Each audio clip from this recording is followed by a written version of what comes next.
جانے مسائل تو علماء سے پوچھیں، یہ حکم مبین ہم کو رب سے ملا ہے۔ الحمدللہ رب العالمین والصلاة والسلام علی سید المرسلین اما بعد فاعوذ باللہ من الشیطان الرجیم بسم اللہ الرحمن الرحیم الصلاة والسلام علیکہ یا رسول اللہ وعلی آلکہ واصحابکہ یا حبیب اللہ الصلاة والسلام علیکہ یا نبی اللہ وعلی آلکہ واصحابکہ یا نور اللہ۔ مدنی چینل کے ناظرین، پروگرام دارالافتاء اہل سنت میں آپ کو خوش آمدید کہتے ہیں۔ اللہ پاک ہم سب کے علم میں برکتیں اور رحمتیں عطا فرمائے، اور جو علم ہم سیکھیں اس پر مجھے آپ کو عمل پیرا ہونے کی توفیق عطا فرمائے۔ ابتداءً درود پاک کی فضیلت پیارے رسول صلی اللہ علیہ وآلہ وسلم کا فرمان عظمت عالی شان ہے، ان اول الناس بی یوم القیامہ اکثرہم علیہ صلاۃ۔ قیامت کے دن میرے قریب ترین وہ ہوگا جو مجھ پر کثرت سے درود پڑھتا ہوگا۔ صلو علی الحبیب صلی اللہ تعالی علی محمد صلی اللہ علیہ وآلہ وسلم، صلاۃ و سلام علیکہ یا سیدی یا رسول اللہ وعلی آلکہ واصحابکہ یا سیدی یا حبیب اللہ۔ ناظرین کرام، اس پروگرام میں آج کے ہمارے مہمان مفتی جمیل صاحب ہیں۔ حضرت آپ کو خوش آمدید کہتے ہیں۔ جزاکم اللہ کیسے خیر۔ مزاج گرامی آپ کے؟ الحمدللہ علی کل حال۔ ماشاءاللہ، کروڑوں لوگ الحمدللہ اللہ کے نام پر اپنے جانوروں کو قربان کرتے ہیں، اللہ کے نام پر اللہ کی راہ میں اپنے مال کو یہ خرچ کر کے، اپنے جانوروں کو قربان کر کے یہ عظیم ثواب کا ذخیرہ اکٹھا کرتے ہیں۔ قربانی میں طرح طرح کے ہمارے لیے درس بھی ہیں، فلسفہ قربانی بھی سمجھنا چاہیے، ساتھ ساتھ مسائل قربانی، یعنی وہ چیزیں کہ جن کی وجہ سے قربانی کے اندر کوئی فرق پڑتا ہے، یا اس جانور کے ذبح ہونے میں کون کون سی اہم اور ضروری چیزیں ہیں، ذبح ہونے کے بعد بھی جی ہاں علم کا ہی تعلق ہے کہ ہم یہ جان سکیں کہ کون کون سے ایسے اعضاء ہیں کہ جن کو شریعت مطہرہ ناپسند، مکروہ یا حرام فرماتی ہے۔ تو یہ ساری معلومات یہ بھی ہمیں ہونی چاہیے۔ کیا کہیں گے جمیل صاحب؟ عام طور پہ لوگ یہی کہتے ہیں کہ قربان ہو گیا جانور، اب اس کے اندر کئی اعضاء ایسے ہیں کہ جن کے حوالے سے شریعت مطہرہ اس کی ممانعت فرماتی کہ وہ کھا نہیں سکتے، تو کیا حلال جانور میں بھی ایسے اعضاء ہیں کہ جن کی وجہ سے کھانے کی ممانعت ہے؟ جب جانور ذبح ہو جاتا ہے تو اس کے کئی اعضاء ایسے ہیں کہ جن کو شریعت مطہرہ نے جن میں سے بعض کو تو حرام قرار دیا ہے، اور بعض اعضاء ایسے ہیں جو اگرچہ حرام کے درجے تک نہیں پہنچے لیکن ان کا کھانا شریعت کو پسند نہیں ہے۔ اب مثال کے طور پہ جو اعضاء کھانا حرام ہیں تو ان میں علامت نر و مادہ، یہ کھانا حرام۔ اسی طریقے سے جو آنتیں ہیں ان کا کھانا حرام ہے۔ یوں ہی غدود، جانور کے جسم کے اندر کھال کے ساتھ بلیک کلر کے ڈاٹس سے ہوتے ہیں، وہ غدود کہلاتے ہیں۔ اچھا، کبھی وہ غدود جو ہے نا وہ کسی بڑی ہڈی گٹھلی کی شکل میں بھی بن جاتے ہیں۔ عام طور پہ جانور کی گردن وغیرہ کی سائڈ ایک گٹھلی سی گلٹیاں جسے لوگ بولتے کہتے ہیں، تو وہ بھی غدود ہے، اس غدود کا کھانا بھی حرام ہے۔ یوں ہی خون، یہ بھی حرام ہے۔ تو اب اس کے علاوہ بعض اعضاء ایسے ہیں کہ جن کا کھانا شریعت مطہرہ میں مکروہ ہے، تحریمی قرار دیا گیا، جیسے اوجڑی کا کھانا۔ یہ پہلی کیٹیگری، یہ حرام کے زمرے میں، جو نبی کریم صلی اللہ علیہ وسلم نے ان کی ممانعت فرما دی ہے، تو ان کا درجہ مکروہ تحریمی اور حرام کے قریب ہو جاتا ہے، جس میں اوجڑی بھی فقہاء کرام نے اس کو شامل کیا ہے۔ اور کئی علاقے تو ایسے ہیں، بالخصوص اگر ہم بات کریں تو پنجاب کے ہم دیہاتوں میں یا پنجاب کے شہروں میں بھی اوچھڑی کا تو ایسا ہے، بلکہ اب تو کراچی میں بھی کئی جگہوں پر باقاعدہ بنی ہوئی بکتی ہوئی نظر آ رہی ہوتی ہے۔ کیا آپ کا ہوا مشاہدہ کبھی ایسا؟ خیر اس کا تو خیر مشاہدہ نہیں ہو پایا، لیکن کم از کم اتنا ہے کہ بازاروں میں بکتے ہوئے تو نظر آئے، جہاں گوشت وغیرہ بکتے ہیں تو وہیں اوجڑی کے ساتھ بٹ بھی ہوتی ہے، تو جو منع ہے وہ اوجڑی ہے، بٹ منع نہیں، بٹ وہ جائز ہے۔ اس کی حرمت کی جو وجہ ہے وہ بٹ کے اندر ظاہر نہیں ہوتی، جو ممنوع ہونے کی وجہ اوجڑی میں پائی جاتی ہے۔ اچھا، یہ جو بٹ اور اوجڑی ہیں یہ دو الگ الگ چیزیں ہیں۔ عام طور پہ جب جانور ذبح ہو جاتا ہے تو اس کا آنتوں کے ساتھ ایک بہت بڑا حصہ معدے کا وہ پھینک دیا جاتا ہے، تو اب جب اس معدے کو چیرا جائے گا تو اس کے اندر دو چیزیں ہوتی ہیں، ایک تو غلاظت کی طرف والا حصہ ہوتا ہے ٹھیک، اور ایک غلاظت سے اوپر بال جو بنا ہوا بول اس کے اوپر والا حصہ ہوتا ہے. تو اوجڑی یہ غلاظت سے متصل اندرونی حصہ ہے اور اوجڑی کے اوپر بٹ کی تہ چڑھی ہوئی ہوتی ہے. صحیح تو جو اس کے بیچنے والے ہیں وہ ان دونوں کو الگ کر دیتے ہیں. صحیح. پھر ایک الگ اور اوجھڑی ویسے بھی تولیہ نما بعض ہاں اوقات اوجڑی جو ہے وہ تولیہ نما، اس کے اندر گول گول سے دائرے اور اس طرح تولیے میں جس طرح بال اٹھے ہوئے ہوتے ہیں تو اسی طریقے سے اوجڑی کے اندر بھی کچھ دانے ہوتے ہیں. ٹھیک ہے. جبکہ بٹ کے اندر ریشے ہوتے ہیں لمبے لمبے سے. اور وائٹ. وائٹ، اور بٹ جو ہوتی ہے وہ وائٹ کلر کی ہوتی ہے، ہاف وائٹ یا اس کو ہم کہیں لائٹ پنک کلر کی. یہ بٹ اس طرح کی ہوتی ہے. تو بٹ کھانا جائز ہے، اوجڑی کا استعمال کھانا مکروہ تحریمی ہے. اچھا، یہ کئی لوگ ایسے بھی ہوتے ہیں جو ان دنوں میں آ کے باقاعدہ نا ادھر ادھر سے مانگتے بھی ہیں، یعنی اور اس کی وہ بتاتے ہیں کہ بھئی ہمیں تو علاج کے لیے کھانی ہے اوجڑی، کہ ہمیں حکیموں نے بتایا ہوا ہے. تو علاج کے لیے اوجڑی استعمال کی جا سکتی ہے؟ علاج کے لیے بھی ناجائز اور مکروہ تحریمی اشیاء کی طرف جانے کی اجازت نہیں ہے. جب تک کہ حلال اشیاء موجود ہیں اس وقت تک ان مکروہ تحریمی یا حرام اشیاء کی طرف نہیں جا سکتے. تو اس کی ممانعات ہیں. اچھا، اس کے علاوہ اور بہت ساری چیزیں ناپسندیدہ بھی ہیں، جیسے کہ گردے کھانا. اگرچہ گردے کھانا یہ حلال ہیں لیکن آپ صلی اللہ تعالیٰ علیہ وآلہ وسلم نے اس کو پسند نہیں فرمایا.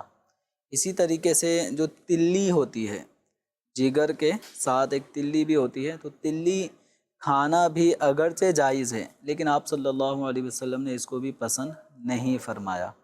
تو اس طرح اور اعضاء اگر اس کی تفصیل جاننا چاہیں تو امیر اہل سنت دامت برکاتہم العالیہ کا رسالہ ابلغ گھوڑے سوار میں امیر اہل سنت دامت برکاتہم العالیہ نے ان اعضاء کا ذکر فرمایا ہے جن میں سے کچھ کا کھانا حرام مکروہ تحریمی اور کچھ کا کھانا یہ مکروہ تنزیہی کے درجے کا، اور بہتر ہے کہ وہ نہ کھائے جائے. یہ تفصیلی طور پہ اس کو ذکر کیا، اور امام اہل سنت اعلیٰ حضرت رحمۃ اللہ تعالیٰ علیہ نے یہ تفصیلی طور پہ اپنے فتاویٰ میں اس کو ذکر کیا ہے. تو فتاویٰ رضویہ کے ریفرنس سے امیر اہل سنت نے ابلغ گھوڑے سوار میں اس کی تفصیل لکھی ہے. انہی اعضاء میں سے ایک کٹا کٹ کی ڈش بھی مشہور ہے، یہ تو دیکھی ہوگی کراچی میں کہیں بنتے یا بکتے ہوئے.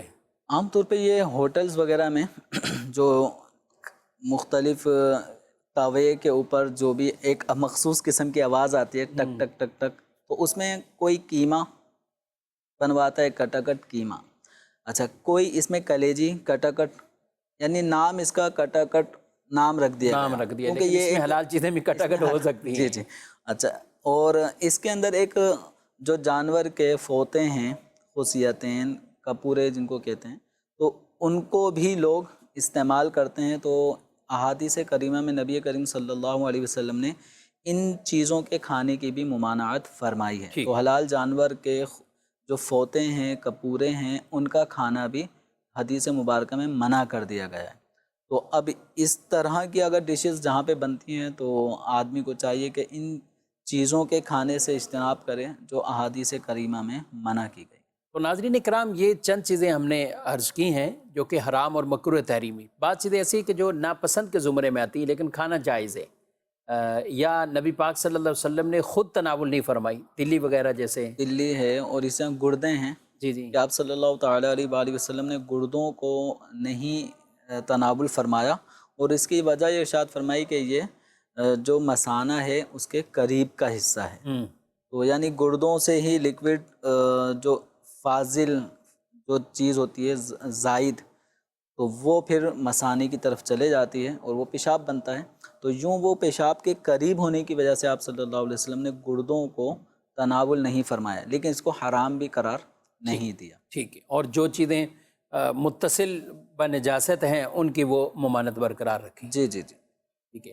ناظرین کرام، یہ بھی معلومات ہمیں ہونی چاہیے، اور یہ صرف قربانی کے جانور میں نہیں ہے. بعض لوگ قربانی کے جانور کے حوالے سے تو بڑی اس طرح کی باریک چیزیں جمیل صاحب پوچھ رہے ہوتے ہیں، پر آپ نے دیکھا ذبح کے حوالے سے بھی خاص طور پر جیسے ذبح کرنا ہے، قبل رخ ہونا چاہیے جانور کا رخ بھی اور ذبح کرنے والے کا بھی.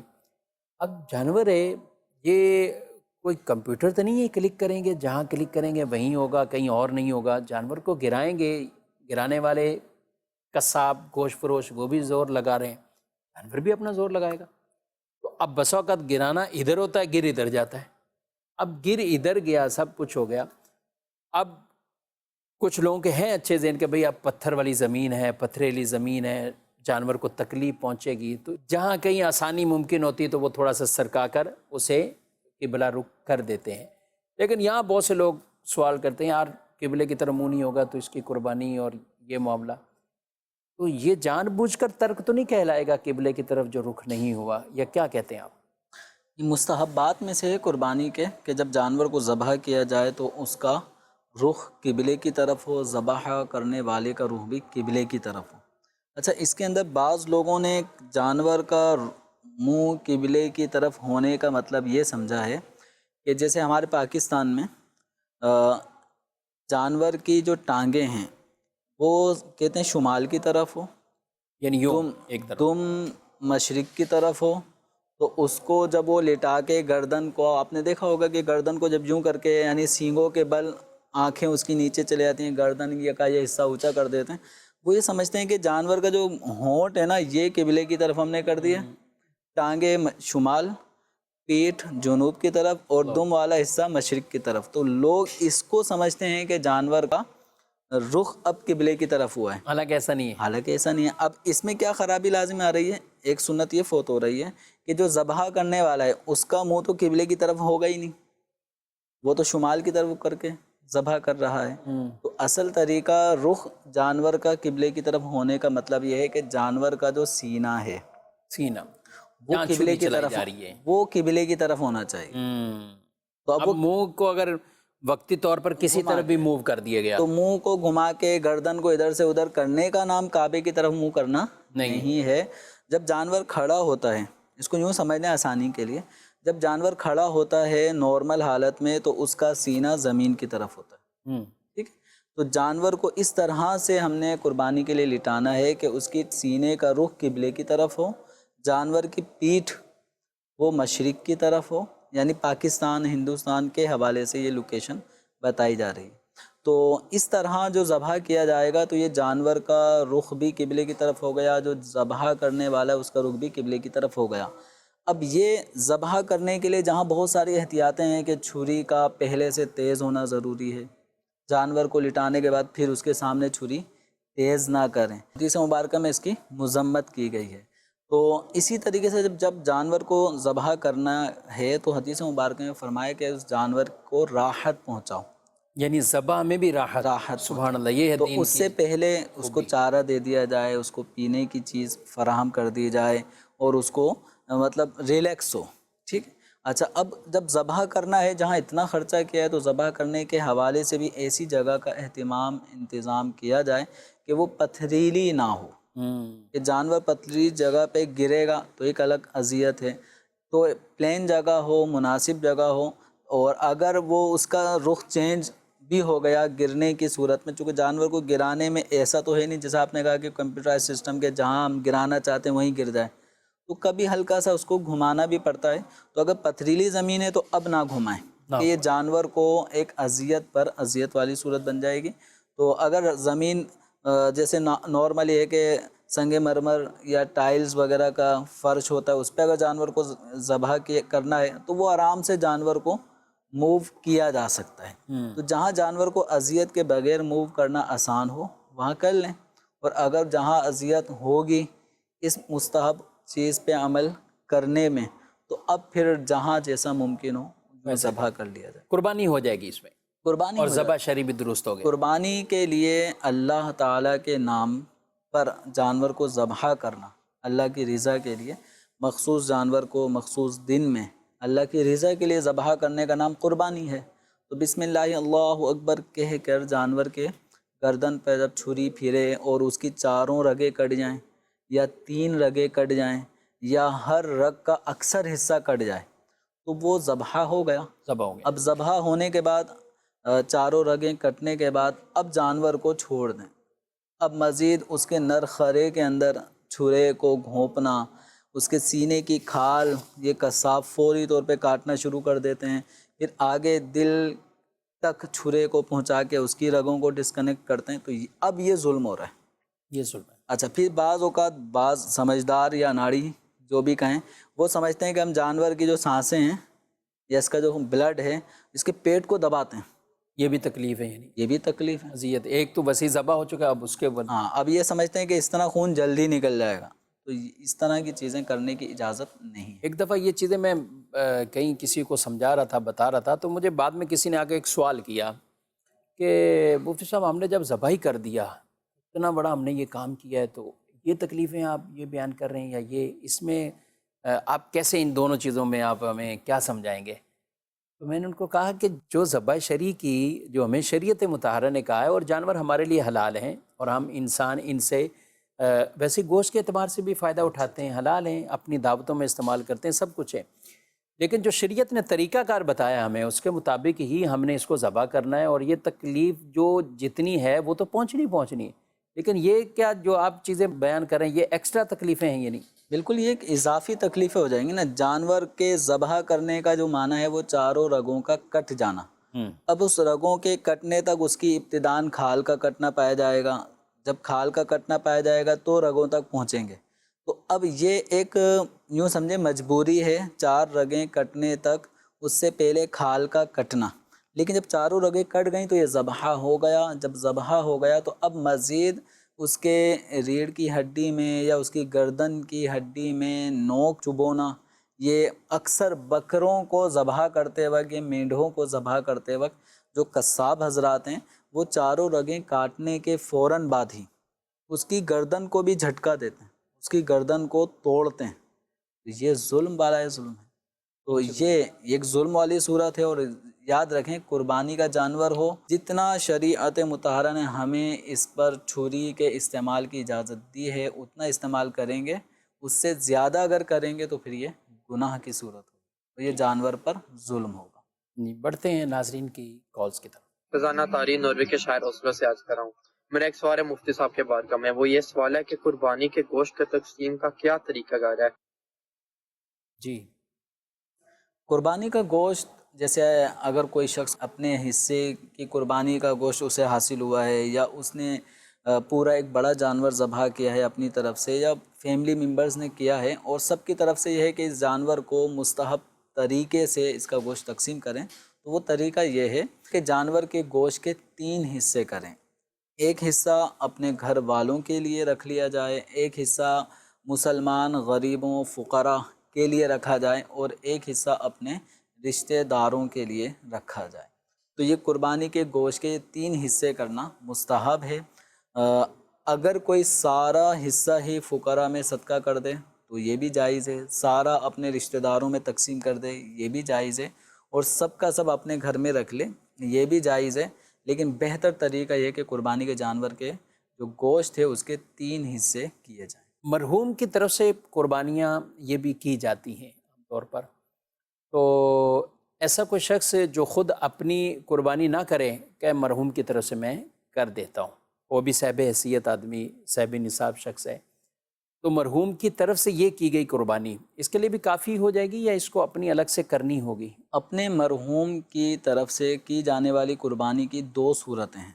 ٹھیک، ایک صورت تو یہ ہے کہ مرحوم نے وصیت کی ہو کہ میری طرف سے میرے انتقال کے بعد بھی آپ قربانی کرنا، اور ایک صورت یہ کہ مرحوم نے اپنی طرف سے قربانی کا نہیں کہا تھا، لیکن یہ اولاد ہے اپنے والد مرحوم کی طرف سے، وہ خود از خود بطور نفل کے والد صاحب کو اس کا ثواب ملے۔ پہنچے، تو یہ 2 صورتیں ہو گئیں۔ ٹھیک، تو اگر مرحوم نے وصیت کی ہو کہ میری طرف سے بھی قربانی کرنا، اب انتقال کے بعد ان کی طرف سے ایک جانور خریدا گیا، اب خریدنے کے بعد ان کی طرف سے ان کی وصیت پہ عمل کرتے ہوئے ذبح کر دیا گیا، تو یہ جو جانور ذبح ہوا ہے یہ مرحوم ہی کی طرف سے کہلائے گا کہ ان کی وصیت کی وجہ سے اب یہ جانور مرحوم کی طرف سے قربانی کیا جانے والا ہی تصور کیا جائے گا، اور اب اس